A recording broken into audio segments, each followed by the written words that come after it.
This episode is in partnership with Authority Magazine. Authority Magazine, a Medium publication, is devoted to sharing in-depth and interesting interviews featuring people who are authorities in business, pop culture, wellness, social impact, and tech.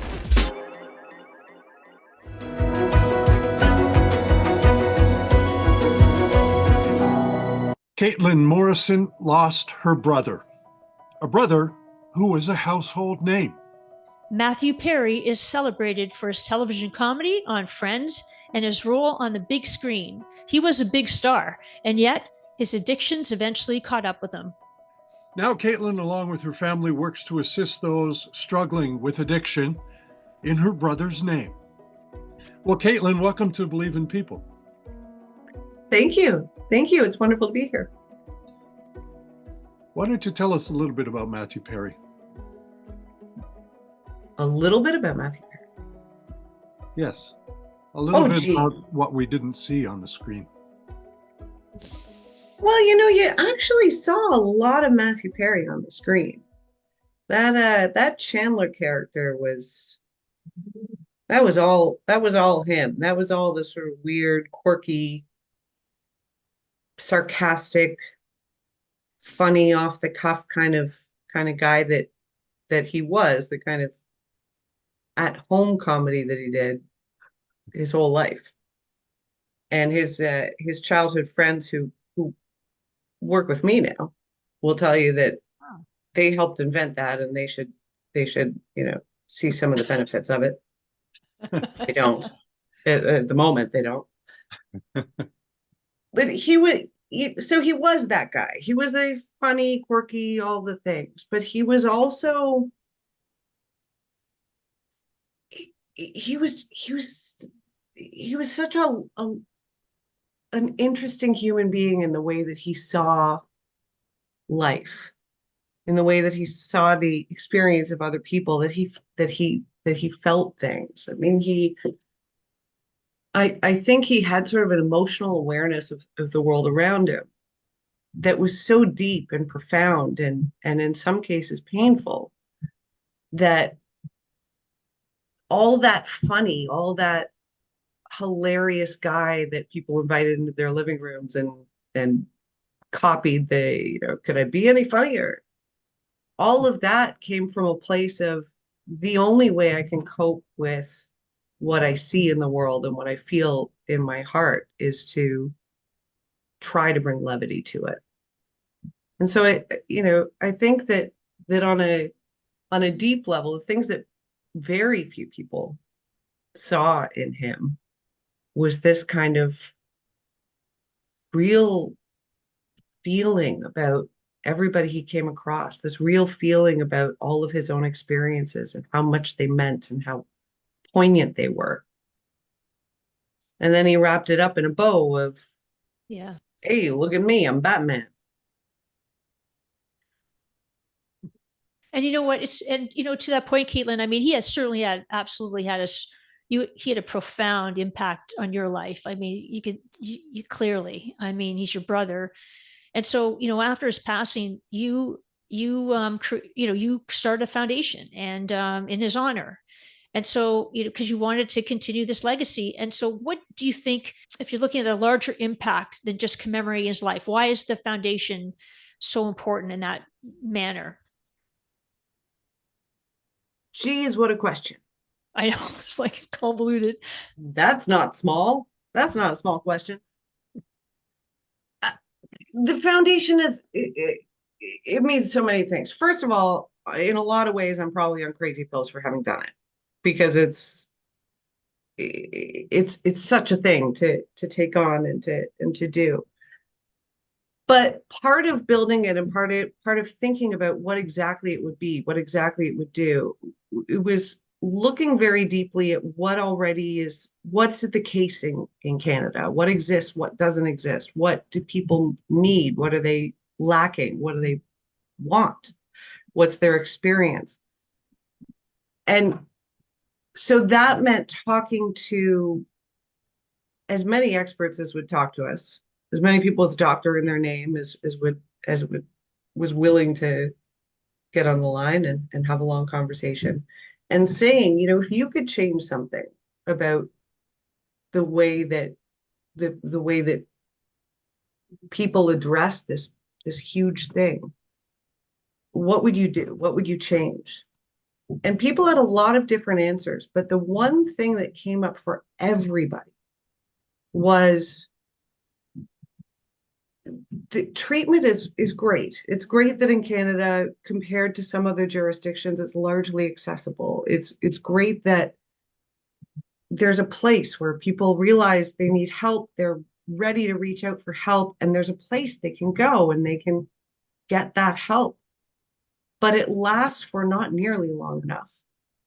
And then everything's gone. All that support, all that help, all those pieces are just gone, and they have nowhere to go and nowhere to turn, and they're back in this chaotic life where the only way they ever knew how to deal with it was whatever it was they were using to deal with it before.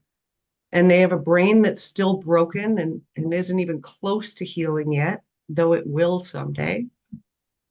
And they're on their own.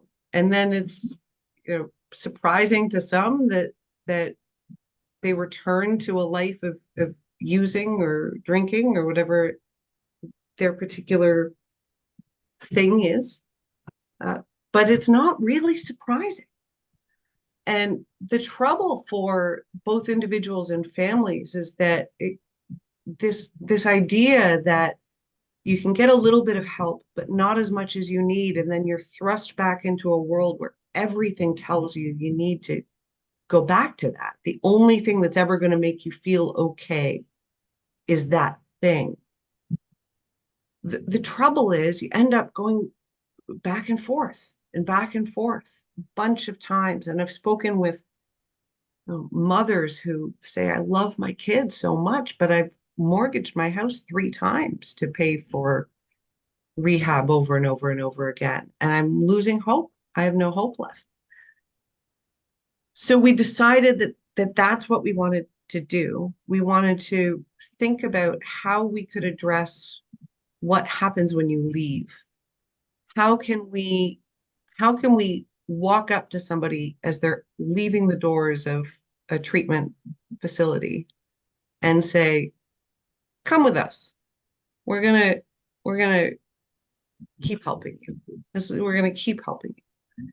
And what we decided to do, again, having talked to a bunch of experts, is try to help people build up those pieces of their lives that are so difficult to manage while they spend their time, while they spend those years that it takes the brain to recover, making their whole life about recovery.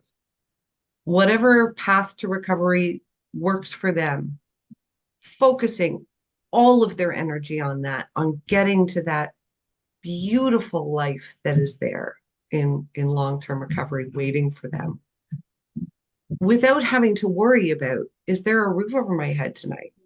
Can I afford to go to the grocery store tomorrow? Can I don't have a job. I lost my job. What am I going to do? Nobody's going to hire me. I have a criminal record. Nobody's going to hire me. So looking at how we can help people with those pieces of things.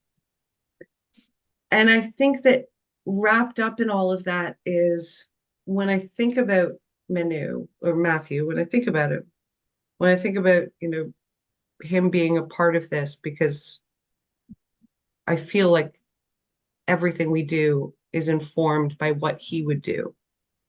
I think that's what he would do too. I think he would say, oh, you need help. Bravo. Congratulations. Thank you for raising your hand and asking for help. You've done this, the big thing. It's the hardest part. You can't afford your rent? Well, let me pay for your rent for a month, for a year, for however long you need. You go to meetings, or you do this, or you do that.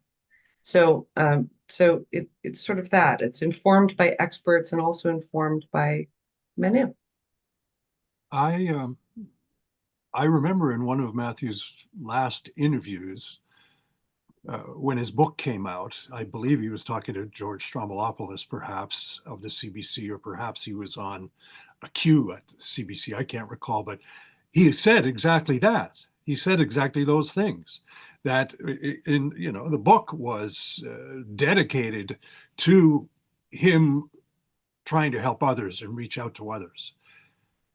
And yet, I guess there's, look at Robin Williams, look at Matthew Perry, look at some.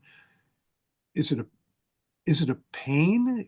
Was he in pain because of what he saw in the world? What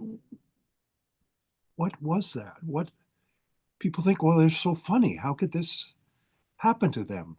And yet you're saying he managed to see other things that I guess became his demons. A little bit. Extraordinary people tend to have extraordinary depth to them. Hmm. I know the interview you're talking about with CBC, and it was Tom Powers. It's funny. I Matthew was a celebrity for most of my life. He got famous when I was 12 with the Friends. Before that, he was famous to me already with the little gigs he got here and there and the shows he started and things like that. So it was always very cool. It was always like, hey, I've got such a cool brother. I'm not going to tell everybody about it, but I mean, I thought I really got the great end of things, having such a fun, funny, famous, rich, incredible, giant of a guy as somebody who got to be part of my life, part of my family. That was always very cool to me. But when I watched the Tom Powers episode, particularly the part where he's talking to people in the audience who are asking questions afterwards. Yeah, it was That Tom was Powers. yeah, Yeah. yeah. That was a moment, where what was always like a pride, sort of almost an ego pride that he was part. I have never felt proud the way that I felt during watching that, watching him strip down all of the facade of here I am, this funny, witty, amazing, Star. hilarious, handsome guy, star, stripping it all away to say, I'm a human being. I have felt pain. I know that you feel pain, and I want to help you not feel that pain anymore. That was the guy that made me think he's not just cool, he's extraordinary. He's extraordinary. I think his comedy was a lot about seeing that people feel those things and giving them an outlet, being the centerpiece of people being able to laugh instead of cry.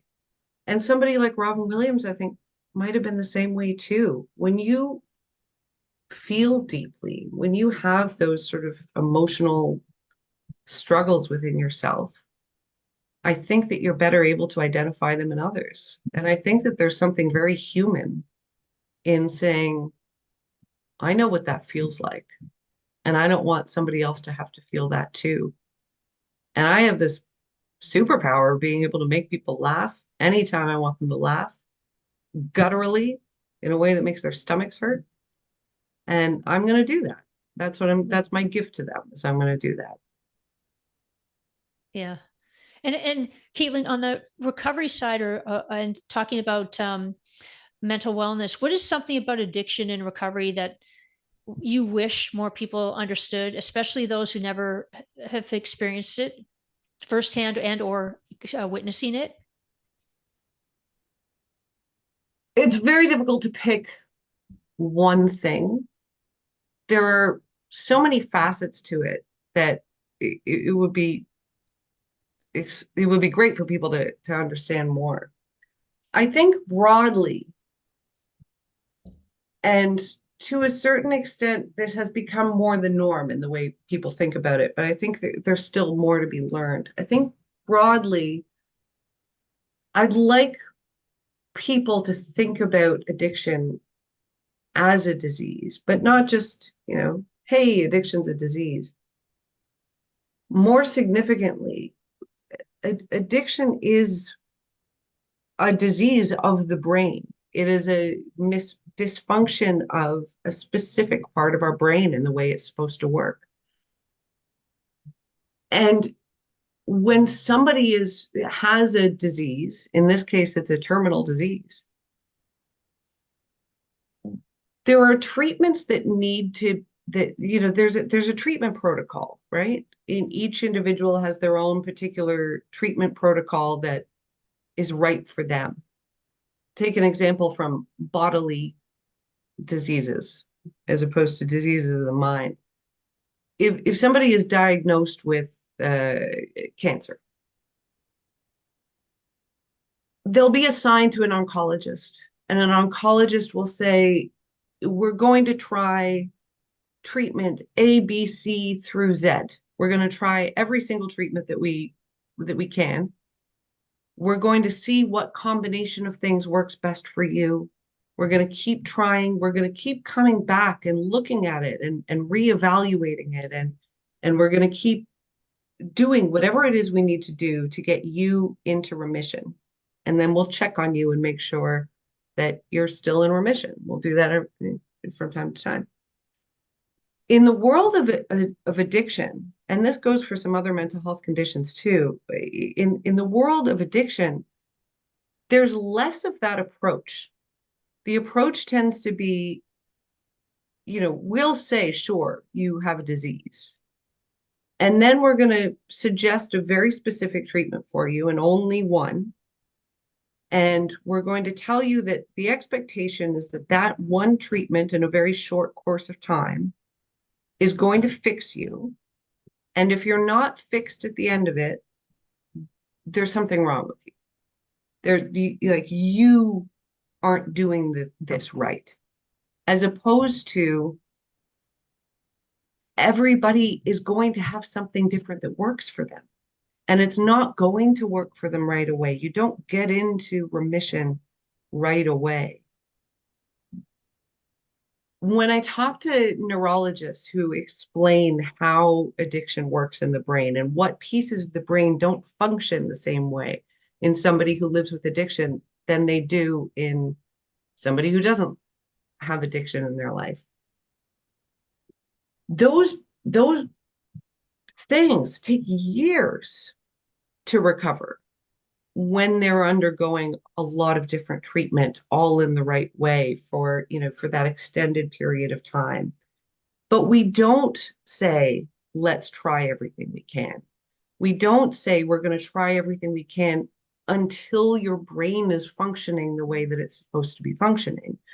We don't say, even when that happens, we're still going to check in on you. We're still going to support you, because this is a thing that, once you're diagnosed, it's a lifetime of making sure you're okay. I would love for that to be the approach for addictions and other mental health diseases, that it's understood that it's okay for this to take a long time, that it's just as important for us as a society to support the treatment that long-term individualized treatment for a mental health issue as it is for an issue of the body. And then it can really, it can save lives. It can make communities stronger. If you know anybody in long-term recovery, and these days I think everybody knows somebody in long-term recovery, what kind of extraordinary people come out of that long recovery process. People who, these are the people who return your grocery cards for you, and people who you drop a stack of papers in the middle of the sidewalk. A lot of people will walk by you. Somebody in long-term recovery, more often than not, will stop and help you pick up your papers and say, how's your day going? And everything okay? All of that. And it's that same idea, I think, as I was talking about my theory on Matthew and people like Robin Williams before. It's that same idea of somebody who has been through that kind of experience. They can see the humanity in everyone around them, and they want to make other lives as good as their lives have become. And they're going to keep doing that. Yeah. So imagine how great the world would be if we embrace this notion of it's worth it to help someone for as long as they need to be helped, Yeah. because they're going to do the same thing. Do you find that, you mentioned earlier growing up around the dinner table, your brother was cool, he was popular, he was loved, he was rich, and yet he succumbed. I mean, I still remember that video of poor David Hasselhoff lying on the floor trying to eat a hamburger and was so intoxicated that he couldn't, and his daughter sort of outed him, I guess, for that reason to try to shame him into. Uh, but these people all had the money to have all the treatment in the world, and yet, I mean, not very many other people do. And I mean, it is what you're endeavoring. I guess what I'm asking or saying is, your undertaking here is monumental. Yeah. It's a Goliath. it is big. Hence the feeling of taking crazy pills every day. Yeah, but you can't take those. But I mean, maybe I could. Well, you can't. I might be immune, but then Yes, we're all immune. At least that's what we're chances telling. are slim. It yes. Let's start with, there are some people who have everything and it still gets them. Yeah. There are a couple of things at play there. One thing is, this is a powerful disease. When your brain wants to kill you, what is the defense against that? Yeah. How can you defeat yourself? How can you defeat your own thoughts? Imagine some stranger walking around with you all the time with a megaphone right in your ear, say things like, you're not good enough, nothing you Yeah. do is good enough, everything sucks, you suck, the world sucks, isn't everything unfair? You'd feel nuts. You'd do anything you could to Yeah. quiet that down. And that's the voice that plays in the head of somebody who has these dopamine dysfunctions and all of these things going on. That's the voice. And it's in their own head. They can't tell this person to go away. It lives in them. So in some ways, it doesn't matter uh, how much you have or any of that, to a certain extent, because again, there's this thing and it lives in you. One of the things that Matthew talked about in his book and on the interviews that he's done about addiction and things like that, I think is very true. And anybody I speak to in recovery will agree that it's very true. The only real way to quiet down that voice when it's yelling at you through a megaphone is to tell other people what it's saying, is to not let it live and echo only within your own head. Yeah. And that's why he said, raise your hand, say you have a problem, tell people what your problem is, tell them what your brain is saying to you. Because when you put it out there and it gets out of the echo chamber, it loses a lot of its truth. It stops seeming like the only thing that's real in the world. And you see it, you hear it coming back, from somebody else that you've just said something to, and you think, oh, you know what? Maybe that's not true. Yeah. Maybe I'm not the worst person in the world. Maybe I'm not bad and terrible and all these other things. And when you do that enough times, It is. So, and I think that's why in any type of recovery that you look at that people go after, there's a human element. Yeah. There's an element of making sure that you are talking openly and honestly with people who understand what that voice is and can tell you when it's lying to you. I mean, any recovery program, that's what it is. People sitting in a room together, telling everybody else what the voice is saying and letting them say back, well, no, in this case, the voice is not telling you the truth. But there is a second piece, I think, to you have everything. You should be able to get well. You have all the money in the world. You can spend $90,000 to go to a really fancy rehab for a month and then do it again next month and then you should be fine, right? No problem. There is another thing at play for people who are in that position, for people who have so much that they could spend every day of the rest of their life in the cushiest rehab in the world. Why aren't they fine?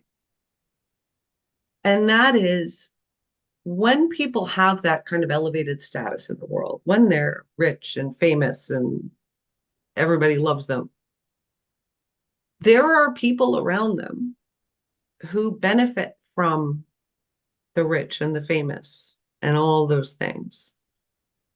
And they want to stay there. So they can't say something like, you need to stop doing what you're doing or we're going to leave, because they want to stay in that circle. And so I think that having a lot means you also probably have more enablers than just average Joe takes down 3 bottles of whiskey every night. Mm-hmm. And I think that's the whole point. I mean, if you think about it, you are surrounding yourself by yes people and ensuring, and I mean, and then the stress, you think about it, like Matthew's superpower is the fact that he eventually and finally said, enough, I'm going to talk about this. To the entire world, he shared something that people could then finally resonate with him and say, oh, okay, so it's not just me, it's somebody who's in the limelight. Because here you have somebody going to rehab and people probably saying, quick, get out of rehab so you can do your work, quick, get out of, so it's like hurry, sort of thing. Yeah. So the fact Gotta that go to your job. Matthew was able, and you could see it, you could see he was coming out to say, look, this is something that's not going away. This is the beast inside me. And he was so brutally honest. And so, Caitlin, the fact that you are taking this, you are reincarnating, if you will, Matthew to continue his work, because it was about, you think about AA and you think about Addictions Anonymous or what have you. It is those sponsors, the support. That's the thing that's going to keep it going, are those people that are going to help other people. It's just all the other enabling and the ridiculous, like you're 21, you're out of here, sorry, all your support systems are gone. Poof, it's ridiculous. Yeah, it's true. There was a funny moment in his career when, this is such an aside, by the way. Funny moment in his career when he was very into the movie Meet Joe Black, and there's I love that movie. Right. Yeah. There have been times when he would watch it 40 times in a row, and that takes several days to do that. Anyway, he was very into that movie, and there's a part of that movie where there's a song in it that he really loves, and there's an oboe in that song. And he got very into the oboe in that song, and he decided, that's it. I'm giving up acting. I'm giving up my celebrity. I'm giving up everything. I am going to become an oboist. And he was sure of it. Nobody could convince him otherwise. Like, no, people would say, no, you're going to lose your livelihood. You can't. He was like, nope, oboist. And then somebody came along and told him how much practicing would have to be done. And he said, I'm good with acting. But the same thing happened I think when he decided that he was going to write a book and he was going to switch from, acting is my life to support, talking about my story and seeing if it can help other people to do that, that's going to be the centerpiece of my life. The interesting thing was watching everybody around him compared to the time when he wanted to go be an oboist, which, by the way, that guy could do anything he wanted. If he went and was an oboist, people would have oboe albums in their house right now. I guaranteed gold, platinum oboe albums. In any case, he wanted to be an oboist, and everybody around him was like, "You can't, come on, you can't do that. That's the dumbest thing I've ever heard. You can't do it." But then he says, "I'm going to write a book. There's a book in me, and I'm going to go around. I'm going to talk about what I've been through." And everybody looked and said, "Yeah, yeah." It doesn't matter how many movies or shows or whatever it is you're giving up to do that. That's right. That's right. And there's so much need out there.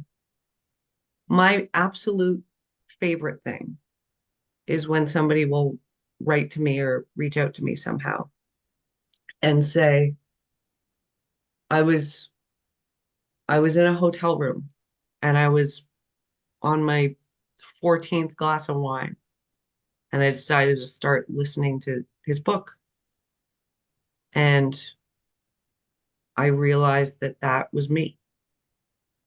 It was the first time somebody ever described me to me. And now I'm great. I'm on this great path. Oh, that's Or I'm powerful. thinking about starting this journey or whatever it is. But there are a lot of people out there who that story resonated with them in a way that they'd never been able to look inside at what was really going on before. And they might have been initially disappointed that the book wasn't funnier. I was a little disappointed. Should have been funnier. But but it it did something. It really did something. Yeah. We have come to the end of our chat, but you said a couple of things, and it leads into the title of our show and the question that we ask every week. But you mentioned about how someone in recovery is more likely to bend over and help you pick up your papers when you drop them on the street, or someone in recovery may recognize, that maybe you're having a bad day, or maybe they're going to ask you how you're feeling that day. And that really describes your brother's character, at least your brother's character that I recognize from all those shows, because I was addicted to those shows just like everyone else in that goofy coffee shop and all that kind of stuff. And despite what your brother went through, and despite that he's no longer with us, despite all that, why do you still believe in people?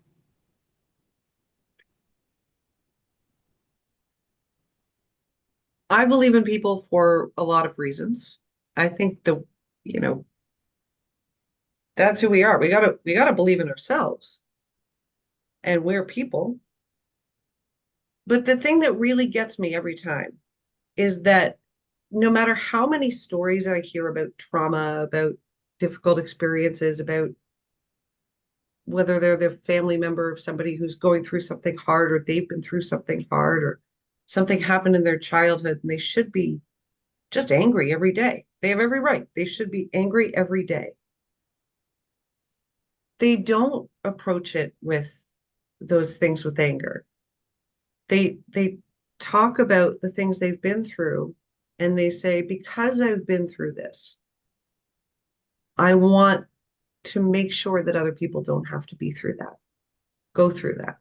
I think that's one of the things that I hear again and again as I was binge listening to your podcast over the last couple of weeks. And it's great, by the way. Very kind. Again and again, you hear people saying, I went through this difficult, horrible, traumatic thing. And I've now decided to dedicate my life to either helping other people get through this horrible, traumatic thing or helping people avoid it. But that's what I think is fundamental to people. People don't have an experience and let it sit in them and let it turn them into a person who's festering on the inside.